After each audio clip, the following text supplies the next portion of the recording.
अस्सलाम वालेकुम जी। I hope you are doing good. This is advocate Usman Abid and you are watching the law session.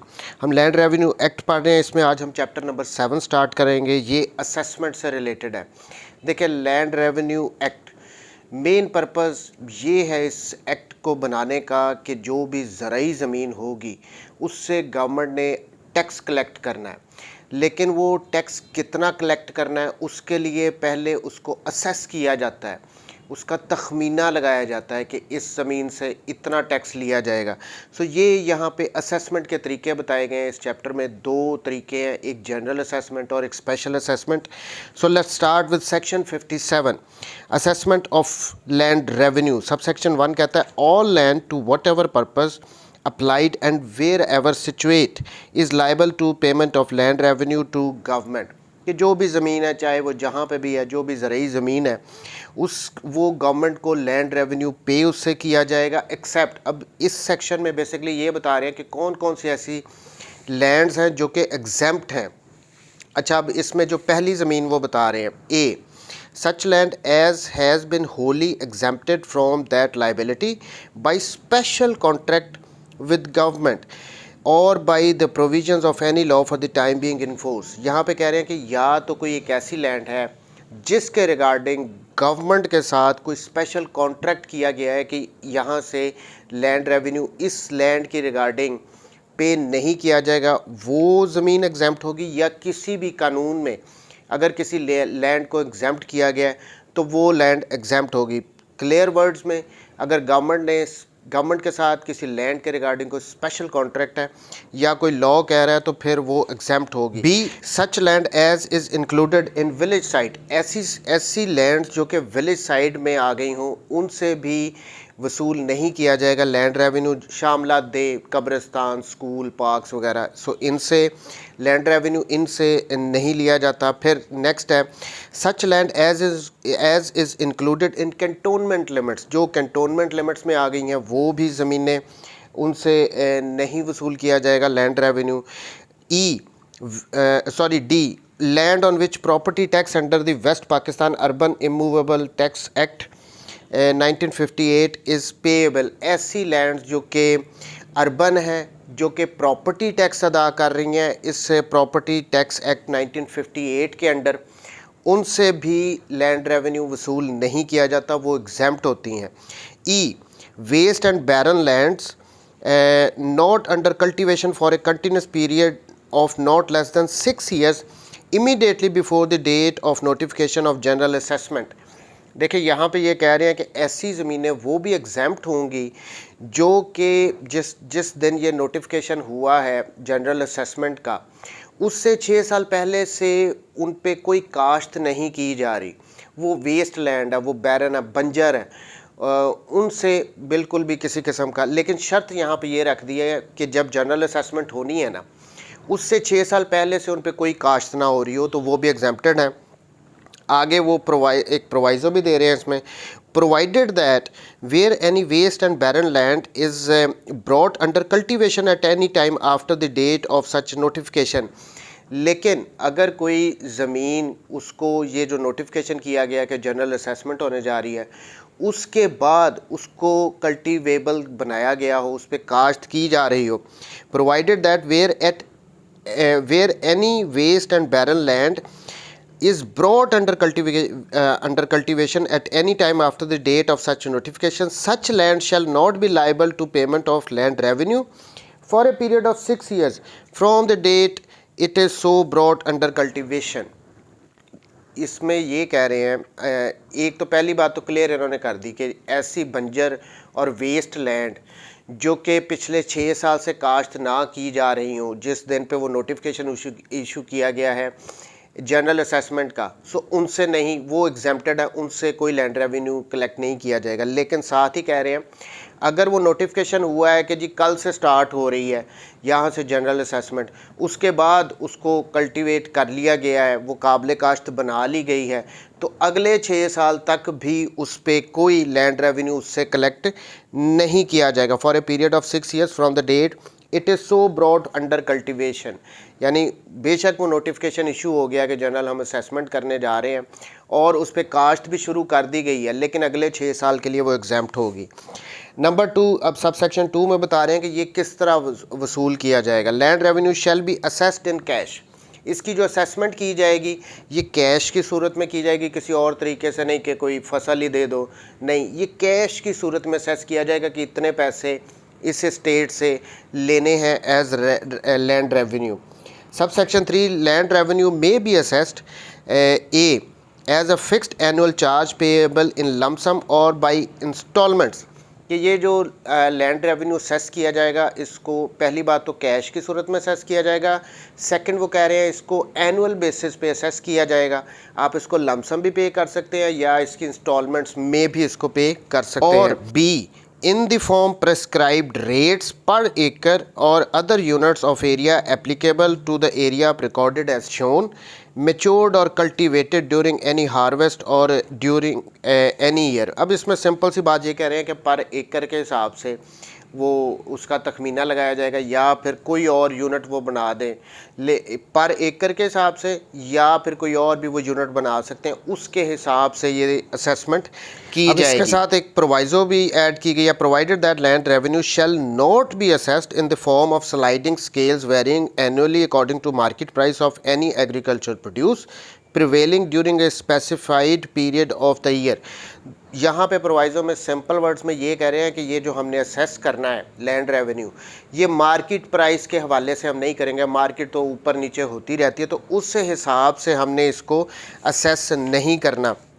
अब इसमें पंजाब वालों ने एक साथ 56A भी ऐड किया है, एग्जाम्पशन ऑफ लैंड रेवेन्यू। ये फर्दर बता रहे हैं कि कौन कौन सी लैंड जो है वो एग्जाम्प्ट है पंजाब में। 56A, notwithstanding anything to contrary contained in this act, no land owner from rabi 1982-83 shall be liable to pay land revenue or any rate or cess chargeable under the provisions of this act if he owns। अब यहाँ पे बता रहे हैं कि अगर तो एक मालिक की कोई number 1 irrigated land not exceeding 2.5 acres है, एक लैंड ओनर है उसकी ज़मीन इरीगेटेड है। इरीगेटेड मींस हमने ये डेफिनेशंस में भी पढ़ा था, कोई किसी भी तरीके से अगर वो इरीगेट की जाती है, नहरी पानी से, ट्यूबवेल से, किसी चश्मे से, वो इस तरह इरीगेट की जाती है, और वो ज़मीन अगर किसी लैंड ओनर की 2.5 एकड़ तक है तो वो एग्जेम्प्टेड है। दूसरी सिचुएशन कह रहे हैं unirrigated land not exceeded 5 acres, लेकिन अगर वो 5 एकड़ तक की ज़मीन है और वो अनइरीगेटेड है, यानी वो सिर्फ बारिशों के सहारे ही है, उस पर कोई और तरीके से उसको इरीगेट नहीं किया जाता, तो वो एग्जाम्प्ट होगी। अगर इरीगेटेड लैंड है तो 2.5 एकड़ तक, और अगर अनइरीगेटेड लैंड है तो 5 एकड़ तक वो एग्जाम्प्ट होगी। अब इसके बाद सी में कह रहे हैं irrigated and unirrigated land the aggregate area of which does not exceed 2.5 acres of irrigated land and as determined under section 70B। अब वो 70B में बता रहे हैं कि अगर इरीगेटेड लैंड भी है और अनइरीगेटेड लैंड भी है तो उसका एग्रीगेटेड एरिया देखा जाएगा, अगर वो 2.5 एकड़ से ज़्यादा नहीं बढ़ रही तो उस पर लैंड रेवेन्यू नहीं लगाया जाएगा। Next is section 57, basis of assessment, कि ये जो असेसमेंट की जाएगी ये किन बेसिस पे की जाएगी। सब section 1, the assessment of land revenue shall be based on an estimate of the average money value of the gross produce of an estate or group of estate in which land concerned is situated। Simple words में यहाँ पे कह रहे हैं कि ये जो हमने असेस करना है कि कितना लैंड रेवेन्यू कलेक्ट करना है, वो हम उस स्टेट की जिसकी हम असेसमेंट कर रहे हैं या ग्रुप ऑफ स्टेट्स की जिनकी हम असेसमेंट कर रहे हैं, उनकी जो एवरेज मनी वैल्यू होगी, ग्रॉस प्रोड्यूस की मतलब जो कि टोटल वहाँ पे प्रोड्यूस की जा रही है, ग्रॉस प्रोड्यूस, उसकी एवरेज मनी वैल्यू के हिसाब से हमने असेस करना है कि कितना लैंड रेवेन्यू कलेक्ट करना है। फिर मैं करता हूँ क्लियर इसको, जिस भी स्टेट की या ग्रुप ऑफ स्टेट की हम असेसमेंट करने जा रहे हैं कि इससे हमने कितना लैंड रेवेन्यू कलेक्ट करना है, उस स्टेट की या ग्रुप ऑफ स्टेट की जो ग्रॉस मनी वैल्यू प्रोड्यूस की होगी, जो पैदावार, जो उसकी टोटल पैदावार है, उसकी जो एवरेज मनी वैल्यू है उसके हिसाब से हमने इसमें असेसमेंट करनी होती है। Section 58, limit of assessment, if the, अब इसमें दो बातें हैं, if the land revenue is assessed as a fixed annual charge the amount thereof, पहली बात तो ये कि अगर लैंड रेवेन्यू को असेस किया जा रहा है, फिक्स्ड एनुअल चार्ज उन पे लगा रहे हैं, और and if it is assessed in the form of prescribed rate the average amount which according to an estimate in writing approved by the government or board of revenue as the case may be will be leviable annually। ये वो यहाँ पे simple सा बता रहे हैं कि ये जो इन्होंने लैंड रेवेन्यू सेस कर लिया है और एनुअली लिया जाना है। पहली बात तो ये कह रहे हैं कि ये एनुअली लिया जाएगा, गवर्नमेंट ने और बोर्ड ऑफ रेवेन्यू ने अगर उसको अप्रूव कर दिया तो ये एनुअली चार्ज किया जाएगा। और दूसरी बात ये कह रहे हैं shall not in the case of an assessment circle exceed 1/4 of the estimate money value of the net assets of such assessment circle। अब असेसमेंट सर्कल, पहली बात तो ये कह रहे हैं कि ये जो भी हमने लैंड रेवेन्यू असेस करना है इसको एनुअली लिया जाना है।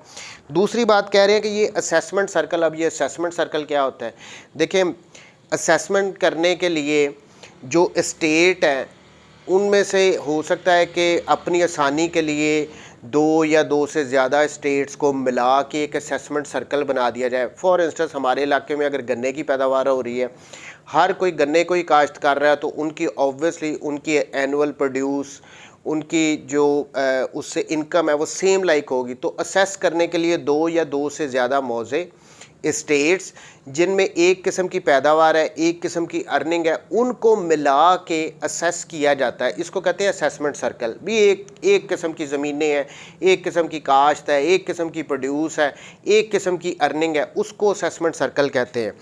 पहली बात तो ये कही थी कि जहाँ पे लैंड रेवेन्यू असेस किया गया एनुअल चार्ज के तौर पे और बोर्ड ऑफ रेवेन्यू ने या गवर्नमेंट ने उसको अप्रूव कर दिया तो वो एनुअली ही लिया जाएगा। दूसरी बात कह रहे हैं कि ये लिमिट है, इस पे क्या लिमिट है, वो ये कह रहे हैं shall not in the case of assessment circle, अगर तो कोई असेसमेंट सर्कल है उसमें असेस कर रहे हैं तो उस सूरत में exceed 1/4 of the estimate value of the net asset of such assessment circle.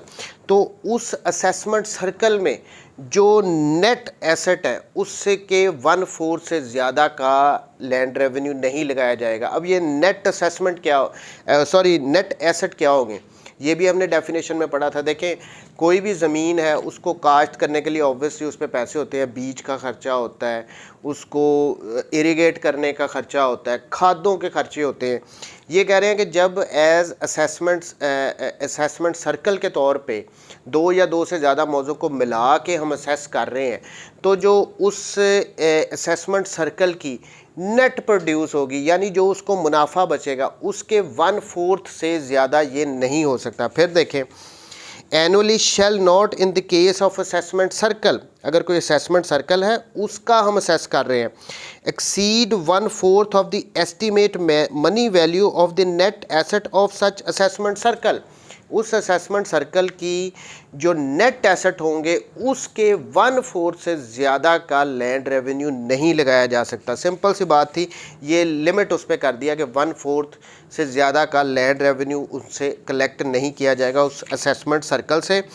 तो ये था जी सेक्शन 56 टू सेक्शन 58। कल हम जनरल असेसमेंट को करेंगे इंशाअल्लाह ताला। थैंक यू वेरी मच जी, टेक केयर, अल्लाह हाफिज़।